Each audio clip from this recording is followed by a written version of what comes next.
Ang orihinal na Ama Namin, nagmula sa Biblia. Mateo 6 verse 9 to 13. Ang dating Biblia, 1905. Magsidalangin tayo. Ama namin na nasa langit ka, sambahin nawa ang pangalan mo. Dumating nawa ang kaharian mo. Gawin nawa ang iyong kalooban kung paano sa langit, gayon din naman sa lupa.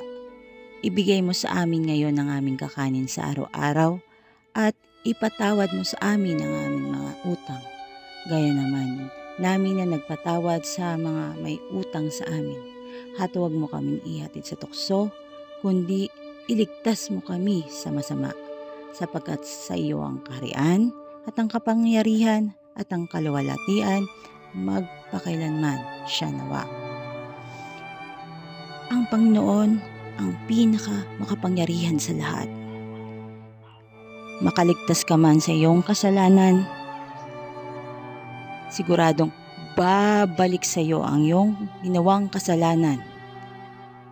At sa lahat ng mga taong mas naniniwala sa isang taong makasalanan.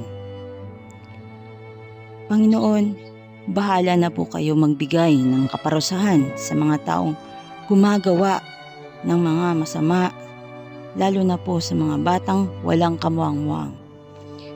Luwalhati sa Diyos Ama, Diyos Anak, at sa Diyos Espiritu Santo. Amen.